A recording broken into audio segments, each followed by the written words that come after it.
Sobat Astra Infra, selamat datang di ASMI. Di sini saya Safa akan menemani obrolan kita pada hari ini yang pastinya akan seru, membawa insight menarik, dan juga kita kedatangan tamu-tamu spesial yang pasti akan membawa warna pada obrolan kita.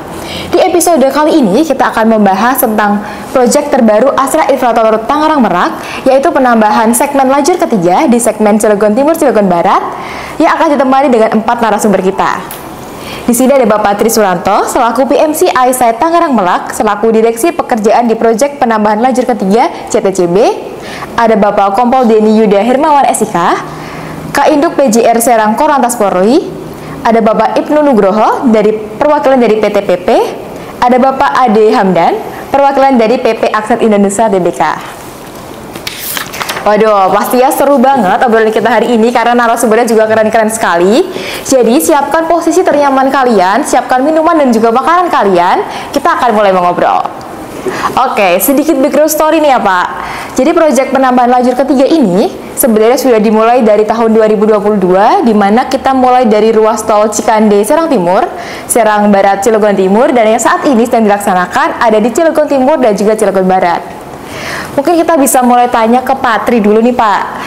Dari teman-temannya ada yang penasaran pasti ya Pak. Sebenarnya kenapa kita perlu melakukan proyek ini sih Pak?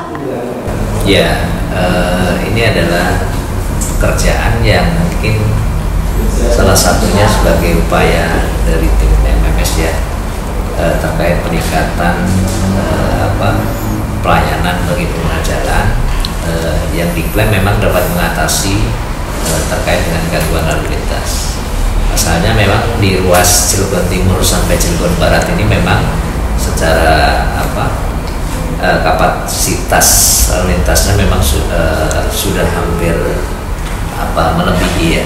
Jadi dari proyek ini tuh inisiatif dari MMS sendiri atau merupakan program dari pemerintah begitu Pak?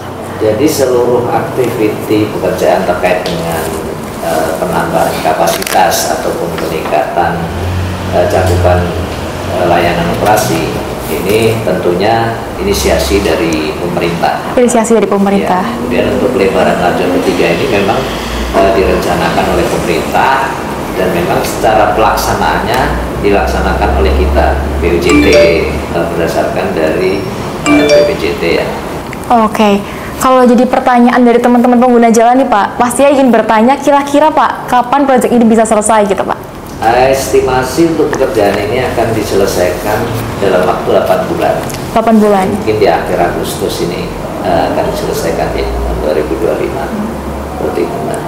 Kalau bedanya dengan proyek yang sebelumnya bagaimana Pak? Kan kita sudah pernah tuh di Serang Barat, Cilegon Timur ya Pak. Bedanya di mana itu Pak? Timur ini kan dari sisi panjangnya. Yeah. Mungkin kalau si panjangnya yang Serang Barat, Cilegon Timur itu kan 9,8 km. Kalau yang Cilegon Timur sampai Cilegon Barat ini kan 7 kilo, jadi agak lebih pendek. Kemudian secara rekanan sendiri, sebelumnya itu satu rekanan, sekarang ada dua rekanan dengan akses ini. Kalau dari segmen Serang Timur, Serang Barat, kenapa belum ditambahkan itu Pak? Apakah ada concern yang lain atau pertimbangan yang lain gitu?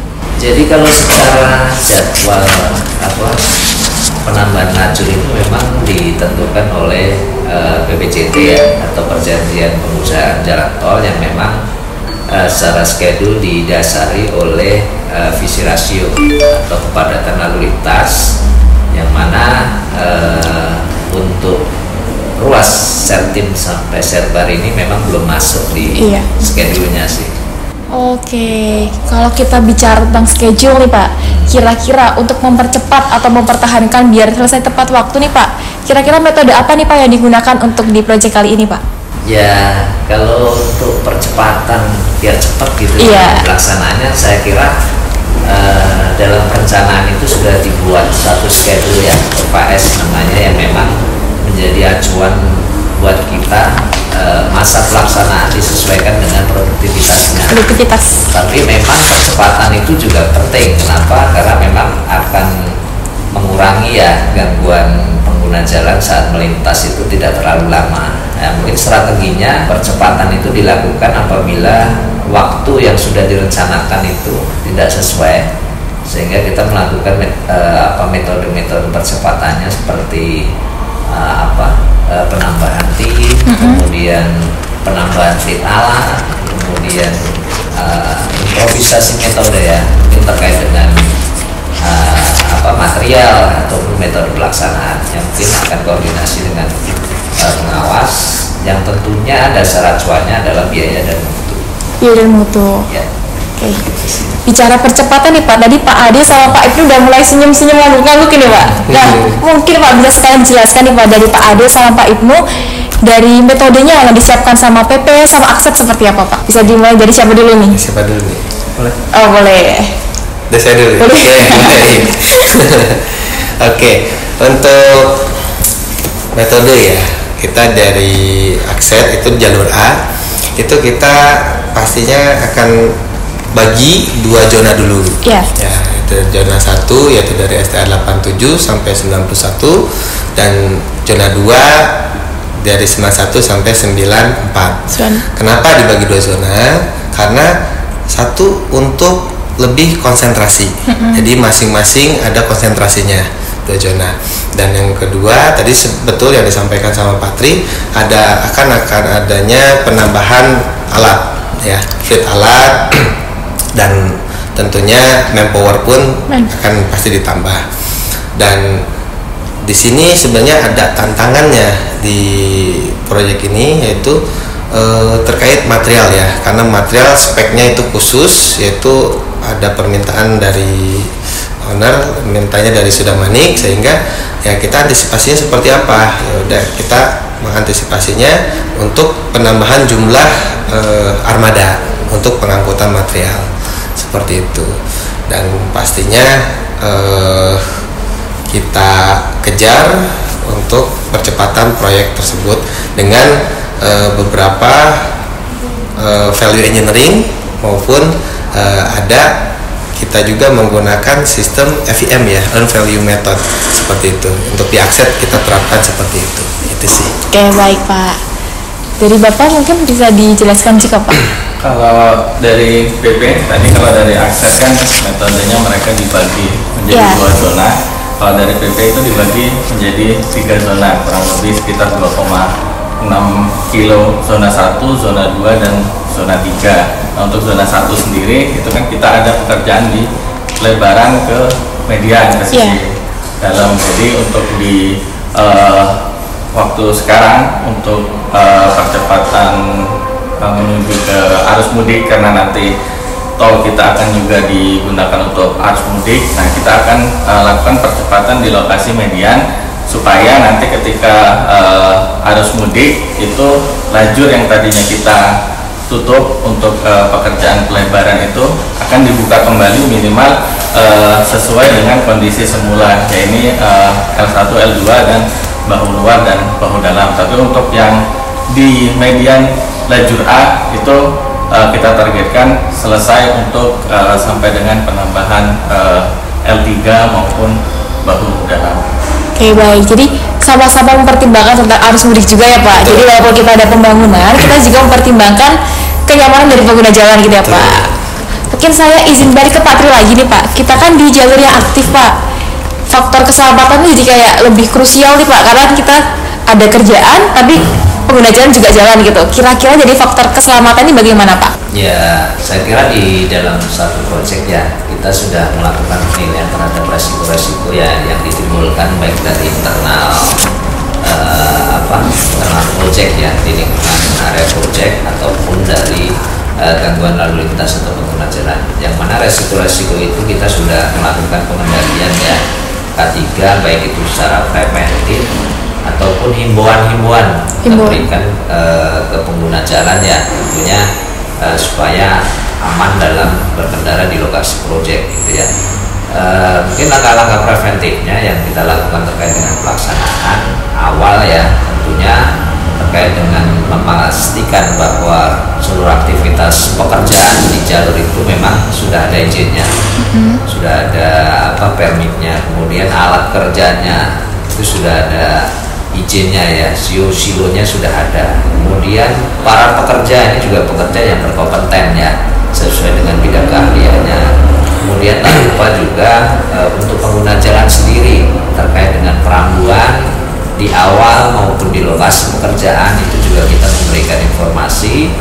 Dan yang tidak kalah penting bahwa kita dengan Humas MMS ya tentunya terkait dengan informasi terkait dengan adanya gangguan atau rekayasa lalu lintas yang ada di Jalan Tol Tangerang Merak, itu baik lewat spanduk, VMS maupun media-media sosial Astratol Tangerang Merak, ini tentunya menjadi informasi bagi pengguna jalan supaya pada saat melintas itu mereka bisa berhati-hati.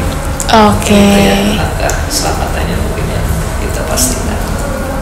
Oke, kita kan bicara tentang traffic ya Pak. Mungkin kita bisa tanya ke penguasa jalannya Bapak Denny ya Pak. Kalau dari perbedaannya nih Pak antara kita ada project sama nggak ada project dari segi trafficnya dan pengendaliannya seperti apa itu Pak? Sebenarnya kalau masalah keamanan di jalan ya, bicara tentang tip cara lantasnya ya, udah tupoksi sih, tupoksi PJR di jalan tol kan pengaturan pengawalan sama patrolinya. Nah mungkin kalau ada pekerjaan seperti proyek seperti yang rutin juga ya, patching dan lain-lain, perbaikan jalan, itu mungkin lebih pengamanan baik pengguna jalan maupun lokasi kegiatannya yang diamankan. Di sini tentu tidak lepas koordinasi dengan tim keselamatannya ya, dari pihak proyek seperti ANEF maupun rapat-rapat yang awal. Yang jelas seperti misalnya pengawalan, misalnya ada kendaraan yang besar atau mungkin alat yang khusus yang memang memerlukan pengawalan, nah kita melaksanakan pengawalan. Terus terkait juga masalah kelancaran lalu lintas itu terkait seperti rute, misalnya ada bongkar atau mobil khusus yang melintas, mungkin jam-jam khusus yang perlu kita kita perhitungkan mungkin waktu maupun jamnya ya kan. Dan yang terakhir mungkin kalau terkait manajemen lalu lintasnya lebih kepada situasional. Kalau memang waktunya memungkinkan, mungkin hanya perlu dijaga kelancarannya saja. Tapi kalau memang ada hal-hal yang urgent seperti kecelakaan maupun mungkin penutupan arus, CB-CB seperti rekayasa mungkin perlu dilakukan. Nah ini mungkin saya juga sedikit mengimbau karena kalau saya lihat mungkin di Tol Serang mungkin ya secara umum kalau saya perhatikan salah satu faktor mungkin kedepannya juga harus sering diperhatikan terkait rekayasa. Di sini kalau di Tol Serang kalau saya lihat untuk jalur U-turn itu kan yang bisa dipakai untuk sodetan atau mungkin rekayasa mungkin sudah permanen ya mungkin. Nah mungkin kedepannya harus diperhatikan bener nih, jangan sampai ada hal-hal yang sifatnya situasional ya kan, yang sampai harus menutup lajur yang lama. Karena untuk rekayasa sendiri kita tidak bisa kerja sendiri nih, harus dengan pihak tol juga, seperti tim perambuan yang untuk yang kesiapan kendaraan termasuk yang mengangkut konnya itu jelas waktu-waktu diperlukan. Nah ini supaya sifatnya tidak mendadak atau persiapan lebih awal. Mungkin selama ini kalau saya lihat mungkin kayaknya kurang ya, beda seperti misalnya di jalan tol yang mungkin udah rutinan melaksanakan kontraflow misalnya seperti itu, mungkin itu bisa jadi masukan juga. Oke, karena ada Patri Pak, sekalian diminta feedbacknya Pak. Gimana Pak, kira-kira Pak, ada feedback dari tanggapannya Pak Denny atau seperti apa Pak? Ya tentunya dalam satu link ya 7 km itu memang kalau ada satu gangguan kendaraan memang penanganan paling akhir itu ya tadi yang sampaikan Pak Denny ya, kontraflow. Ya. Namun kita juga mengantisipasi sih Pak, dari sisi proyek itu kita menyiapkan satu unit derek ya, masing-masing itu ada derek yang memang khusus untuk lokasi Cirebon Timur sampai Cirebon Barat. Jadi kalau ada gangguan kendaraan yang menutup satu lajur sehingga satu lajur tidak bisa difungsikan, itu langsung ada eksekusi. Namun kalau kejadiannya kendaraan yang sudah nggak bisa dievakuasi, ya kemungkinan yang tadi metode dari Pak Denny tadi yang mungkin akan diterapkan. Oke, dari pihak MMS juga ada usaha gitu ya Pak? Ya. Ada alat yang sudah didedikasikan secara khusus untuk lajur itu ya Pak? Oke. Kalau dari tanggung jawab yang banyak tadi ya Pak Denny ya, itu kira-kira apakah ada pemadatan dari jadwal atau penambahan tim Pak karena ada proyek ini atau seperti apa Pak? Sementara kalau khusus kendaraan yang mengawasi atau pam di lokasi tentu harus ada. Biasanya kita tempatkan di belakang ya, di belakang untuk pemantauan sekaligus untuk himbauan, utamanya salah satunya mengurangi kecepatan kendaraan yang melaju ke arah proyek ya, kegiatan, maupun untuk memperlancar kendaraan yang melintas, yang crossing dan lain-lain. Untuk ke manajemen lalinya sendiri tentu kita tidak bisa kerja sendiri ya, tentu harus ada dengan tim derek, tim rescue-nya dan lain-lain terkait contohnya kecelakaan seperti itu.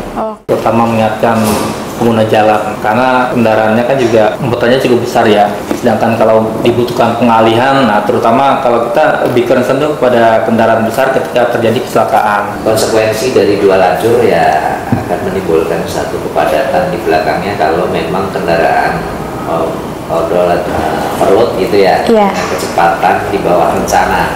Tentunya dengan dua lajur itu pasti akan menimbulkan antrian kendaraan di belakangnya ya. Kalau proses saat ini kita sudah mulai tadi yang disampaikan Pak Tri, karena memang terkait dengan schedule kita 8 bulan, jadi kita harus frontal buka lahan, jadi kita memang sudah pasang pagar pengaman berupa NCB dan PDU mulai dari zona 1 di Cilegon Barat sampai ke zona 3 di Cilegon Timur. Oke, untuk pekerjaan di akses ya di jalur A itu di area interchange sampai dengan RAM dan main road sampai dengan dari mulai STA 87 sampai 88 350 kita sudah selesai sampai dengan finish grade ya, atau aspal itu sudah, yang area interchange sudah open traffic